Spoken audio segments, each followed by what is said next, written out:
Une conférence, celle des présidents de l'Assemblée nationale, c'était ce matin, sous la présidence du président de cette Chambre, pour passer en revue des projets de loi qui vont être transmis aux commissions spécialisées. Une journée, celle nationale de lutte contre les pratiques discriminatoires, elle vient d'être instituée par le gouvernement, c'est désormais le 9 janvier. Une inauguration, celle d'une école dans la localité de Marzeiga, relevant de la Muqata'a du Bigani au Rod-e-Sharqi, inauguration par le directeur général de l'agence Tadamon. Voilà donc pour les titres de votre 21h30 de ce soir, c'est-à-dire ce vendredi 11 janvier 2019. Madame, Mademoiselle, Monsieur, bonsoir. Et nous allons commencer par ces nouvelles nominations à la présidence de la République. 2 fonctionnaires viennent d'être nommés là-bas. Il s'agit d'un conseiller chargé des affaires administratives et juridiques, un poste occupé désormais par M. Ahmed Oulba, et d'un chargé de mission, un poste qui revient à M. Izidbi Oul Mohamed Mahmoud. Ces nominations ont été annoncées par un décret de la présidence de la République rendu public aujourd'hui. L'actualité parlementaire avec cette conférence des présidents de l'Assemblée nationale, conférence qui s'est tenue aujourd'hui et qui était présidée par M. Cheikh Oulbaye, président de cette Chambre, et c'est là en présence du ministre de la Culture, de l'Artisanat et des Relations avec le Parlement, porte-parole du gouvernement, réunion qui a permis de passer en revue plusieurs projets de loi transmis par le gouvernement à l'Assemblée nationale et de programmer donc leur transmission aux commissions spécialisées avant leur discussion en séance plénière. Ils sont en tout 5 projets de loi. Voilà donc pour cette réunion de la conférence des présidents de l'Assemblée nationale. Autre conférence dans ce journal, mais cette fois une conférence de presse. Et il s'agit cette fois de commenter les travaux du Conseil des ministres. Et pour cela, 3 ministres étaient hier à la manœuvre devant les journalistes. Il s'agit du ministre de la Culture, de l'Artisanat et les relations avec le Parlement, porte-parole du gouvernement, et de ses homologues de la justice et de l'économie et des finances. Résumé de cette conférence avec Abdoulaye Demeba. Au cours de cette conférence de presse, le ministre de l'Économie et des Finances, Mokhtar Ould Ndiaye, a exposé les grandes lignes du projet de loi autorisant la ratification de l'acte additionnel de l'accord de coopération inter-États portant sur le développement et l'exploitation des réservoirs du champ Grand Tortue Ahmeyim relatif au régime fiscal et douanier applicable aux sous-traitants, signé le 21 décembre 2018 à Nouakchott entre la République islamique de Mauritanie et la République du Sénégal. Cet accord, dit Mokhtar Ould Ndiaye, fixe les taux des taxes applicables aux sous-traitants, qui sont répartis en 2 catégories, une première soumise au régime réel et une seconde au régime forfaitaire. Il a par la suite affirmé que les sociétés étrangères seront soumises au régime réel. Ces entreprises, dit-il, jouissent d'un séjour permanent dans le concept fiscal dans l'un des 2 pays. Il a par ailleurs précisé que les sociétés étrangères ne jouissant pas d'un séjour permanent dans le cadre fiscal de l'un des 2 pays vont bénéficier d'un régime forfaitaire. Le ministre a enfin indiqué que le régime fiscal qui va être appliqué aux entreprises mauritaniennes et sénégalaises dépendra du chiffre d'affaires de ces entités. Par la suite, le ministre de la Justice, Dia Mokhtar Malal, a évoqué les aspects liés au projet de décret instituant la journée nationale de lutte contre les pratiques discriminatoires. Il a à ce titre dévoilé le contenu de l'exposé présenté lors des travaux du Conseil des ministres. Il a d'emblée précisé que la Constitution de la République islamique de Mauritanie stipule dans son premier article que la République garantit à tous les citoyens l'égalité devant la loi sans aucune distinction fondée sur l'origine, l'ethnie, le sexe ou autre. Il a par la suite ajouté que l'année dernière, une loi portant sur la lutte contre la discrimination a été adoptée. Cette loi, dit par ailleurs Dia Mokhtar Malal, reste peu connue du public. Il a enfin déclaré que l'institution de la Journée nationale de lutte contre les pratiques discriminatoires le 9 janvier sur toute l'étendue du territoire national vient compléter l'arsenal juridique qui avait été mis en place. Le ministre de la Culture, de l'Artisanat et des Relations avec le Parlement, porte-parole du gouvernement, Sidi Mohamedoul Maham, a pour sa part axé son intervention sur le secteur de l'éducation qui a fait l'objet d'un certain engouement sur les réseaux sociaux ces derniers temps. Il a à ce titre déclaré que l'intérêt du président de la République pour l'éducation n'est pas une nouveauté. Il est connu de tous, dit-il. Il a dans ce cadre rappelé les efforts consentis ces dernières années au profit de ce secteur. Il a cité la mise en place d'une faculté de médecine dont les sortants sont en exercice au niveau des hôpitaux nationaux, en plus des écoles d'ingénieurs qui ont été construites. Les sortants de ces écoles sont recrutés pour exercer au niveau international. Le porte-parole du gouvernement a enfin cité la mise en place des écoles d'excellence et l'amélioration de la situation des instituteurs et professeurs. Voilà donc pour cette conférence de presse animée par 3 ministres. Vous venez de les voir, les ministres de la Culture, de l'Artisanat et des Relations avec le Parlement, porte-parole du gouvernement et ses homologues de la justice, de l'économie et des finances. Et parmi donc les textes adoptés au cours de la réunion d'hier du Conseil des ministres présidé par les chefs de l'État, il y a bien entendu ce projet de loi, de décret plutôt, relatif à la lutte contre les pratiques discriminatoires, un projet de loi donc qui est nouveau, et des précisions sur tout cela avec Bokar Baïlaba. Le projet de décret a été présenté à la réunion du Conseil des ministres.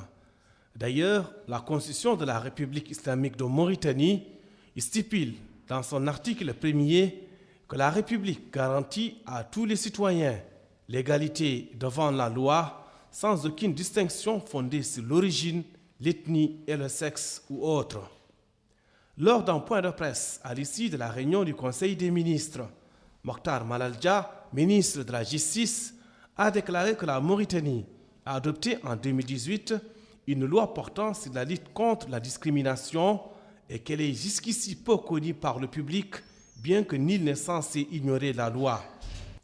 Il a précisé que l'institution de cette journée vient compléter cette loi et lutter contre les pratiques discriminatoires sur l'ensemble du territoire national. Cette loi prévoit aussi un ensemble de dispositions incriminant toute diffusion d'idées fondées sur tous les actes de violence ou de provocation dirigés contre tout groupe de personnes d'une autre couleur ou d'une autre origine ethnique. Les citoyens ont loué cette décision d'initier une journée contre les pratiques discriminatoires. Ils estiment que cela permettra de préserver le tissu social du peuple mauritanien, un peuple uni par les valeurs de l'islam, rejetant la haine et appelant à la fraternité, la tolérance et l'égalité. Pour rappel, une gigantesque marche citoyenne avait été organisée mercredi au centre-ville de Nouakchott pour exprimer à vive voix une position unifiée contre toutes les formes de discrimination et contre tout ce qui portera atteinte à la cohésion de notre peuple et à la solidarité de ses composantes. La marche s'est terminée par un meeting dans l'enceinte de l'ancien aéroport de Nouakchott. C'est une marche qui était caractérisée non seulement par la participation massive des populations de Nouakchott, mais aussi par la supervision et la participation du président de la République. Vous venez de le voir sur les images.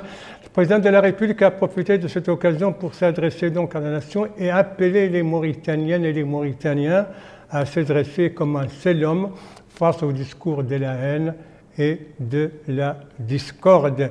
Et donc ce 9 janvier devient désormais une journée, c'est la journée nationale de lutte contre les pratiques discriminatoires. Le Conseil des ministres vient de instituer cette journée par un projet de décret adopté donc hier au cours de sa réunion.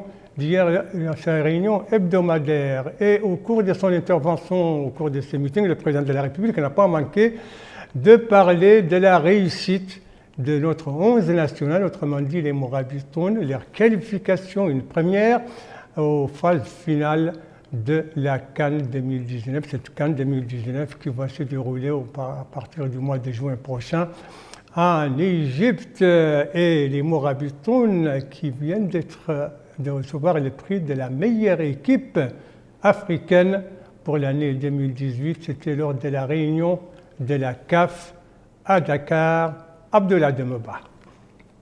La qualification mémorable des Mourabitoun pour la CAN 2019 en Égypte, c'est à la suite de la rencontre qui a opposé la Mauritanie au Botswana, constitue un symbole fort du renouveau de notre football. En s'imposant 2-1 face au Botswana, les poulains de Corentin Martins ont fait leur entrée dans le cercle fermé des grandes nations de football du continent africain. C'est pourquoi l'instance dirigeante du football africain, la CAF, a primé l'équipe nationale lors de la cérémonie des CAF Awards. L'équipe nationale s'est adjugé le titre du meilleure équipe africaine masculine de l'année 2018 aux dépens de l'Ouganda et du Madagascar. Lors de la marche contre la haine, le racisme et les pratiques discriminatoires, la qualification de l'équipe nationale a occupé une place importante au cours de l'allocution du chef de l'État. Il a déclaré que cette qualification historique des Mourabitoun constitue une prouesse. Il a félicité le peuple mauritanien et l'équipe nationale pour ce qu'ils ont accompli pour notre pays. Les Mourabitoun, dit-il, représentent et symbolisent l'unité du pays parce qu'ils défendent les couleurs nationales et pas une composante du pays. Notre vœu, dit le chef de l'État, est que la Mauritanie gagne encore et aille de l'avant à l'image des Mourabitoun qui projettent une belle image du pays pour laquelle nous devons tous œuvrer. Cette qualification qui a contribué à l'obtention de ce prix lors du CAF Awards, ça doit nous interpeller et ça doit préparer l'équipe psychologiquement, qu'elle n'est plus une petite équipe, c'est une grande équipe. Aujourd'hui, quand on te dit tu vas jouer contre la Mauritanie, donc tu vas réfléchir, c'est pas comme avant. On te dit tu vas jouer contre la Mauritanie, tu dis bon ça c'est une équipe de goal average. La Mauritanie aujourd'hui, c'est une équipe continentale. Donc je ne peux que m'en féliciter et féliciter la Fédération mauritanienne de football et féliciter aussi l'État, parce que sans l'appui de l'État, on ne va pas devenir ce qu'on est aujourd'hui. En tant que citoyen mauritanien, je suis très honoré du prix que nous avons reçu. Et ça démontre vraiment que le football mauritanien est en bonne voie. Et nous remercions en cela le président de la fédération qui n'a ménagé aucun effort pour arriver à décrocher ce prix.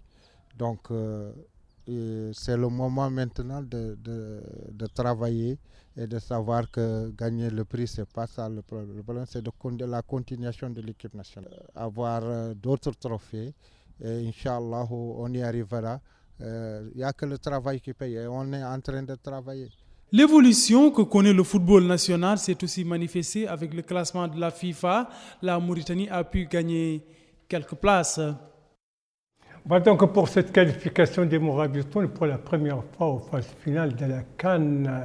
Ils seront présents à la CAN 2019 en juin prochain en Égypte. Une qualification, donc, vous venez de le voir, qui a été saluée par le président de la République lors de son intervention, lors de cette grande marche de mercredi dernier qui a sillonné ici Nouakchott, notamment l'avenue Gamal Abdel Nasser, pour se terminer avec le grand meeting au cours duquel le président de la République est intervenu. Et c'est une marche qui a provoqué toute une dynamique à travers le pays pour renforcer l'unité nationale et la cohésion sociale. Et c'est dans ce cadre d'ailleurs qu'il faut soutenir ce colloque organisé par les femmes élues localement de Mauritanie, colloque qui s'est déroulé aujourd'hui à Nouakchott. Médika Nakli, sous quel thème a été organisé ce colloque? C'est sur le thème de l'unité nationale et du rejet des discours haineux que s'est tenue cette rencontre organisée par le réseau des femmes élues de Mauritanie dans l'enceinte du Conseil régional de Nouakchott. À cette rencontre participent un grand nombre de personnes, dont des élus, chercheurs et simples citoyens. La présidente du réseau, Aïchatou Mente Mohamed El-Bedi, a souligné dans son allocution l'importance de l'unité nationale et les efforts menés en ce sens par le réseau. Elle a également brossé un tableau des objectifs de celui-ci. Elle a exprimé sa satisfaction de constater que le point de vue de ce réseau est partagé par nos ulémas, imams et professeurs, mettant l'accent sur nos référents culturels, intellectuels et politiques. Elle a mis l'accent sur les nobles valeurs imprégnées du savoir, de la connaissance et des sciences qui caractérisent notre société. Cette initiative, dit-elle, entre dans le cadre de la stratégie menée par le réseau des femmes élues de Mauritanie en direction des femmes de manière générale et de celles élues en particulier. Notre réseau symbolise, dit-elle, on ne peut mieux, l'unité nationale. La présidente du Conseil régional de Nouakchott, Mme Fatimata Oumet Abdelmalek, a remercié le réseau pour l'attention accordée à cette question essentielle et aux différentes activités menées dans ce domaine. Votre sensibilisation et conscience de l'intérêt majeur à accorder à l'unité nationale et au renforcement de la paix et de la cohésion sociale entre toutes les composantes de la société sont à même d'assurer la sécurité et le développement, dit-elle, ce qui représente un succès pour les femmes. Plusieurs participants à cette rencontre ont salué l'initiative menée par le réseau des femmes élues de Mauritanie en ce qui concerne l'unité nationale, la solidarité et la cohésion sociale de la population, cimentée par une même religion, une même volonté de promouvoir le pays au plan économique, social et politique. Ils ont mis en exergue les potentialités et la volonté des composantes de la société afin de vivre ensemble, unis et solidaires, mus par les mêmes rêves et ambitions afin de continuer à vivre dans la paix et la sécurité. Et c'est pourquoi d'ailleurs le président de la République, lors de son intervention, lors de cette grande marche, en parlant des différences sociales et consorts, qu'on peut surmonter tout cela uniquement par l'éducation. Autrement dit, l'enseignement, et c'est pourquoi plusieurs écoles ont été construites à travers les pays. Et la dernière en date, celle construite par l'agence Tadamon et qui vient d'être inaugurée à Mriziga. C'est une localité qui relève du département de Digueni, au haut des Charpis, inauguration donc par le directeur général de l'agence Tadamon, l'agence nationale Tadamon, et c'est un compte rendu de Bokarbaï là-bas. Cette école est composée de 8 classes, un bureau pour le directeur, un logement pour le gardien, en plus d'une cour pour la pratique des activités sportives. Il dispose également des équipements nécessaires, tables-bancs et autres matériels didactiques. Pour le directeur général de l'agence Tadamon, Maître Hamdoul Mahajoub, cette inauguration s'inscrit dans le cadre du programme qu'exécute l'agence sur l'ensemble du territoire national en application des orientations du président de la République visant l'accès de tous les citoyens au service de l'éducation. De son côté, le wali du Khalta Charqi, Sal Saïdou Alassane, a remercié l'agence Tadamon pour la réalisation de cet établissement scolaire qui intervient dans le cadre de l'intérêt porté par le président de la République au développement et la promotion de l'enseignement avant de demander aux parents d'élèves de préserver cet acquis précieux. Autre intervention, c'est celle faite par le maire de la commune de Digueni. Il a indiqué que la construction de cette école s'inscrit dans le cadre de la politique des pouvoirs publics tendant à assurer l'autosuffisance en matière d'infrastructures scolaires de base.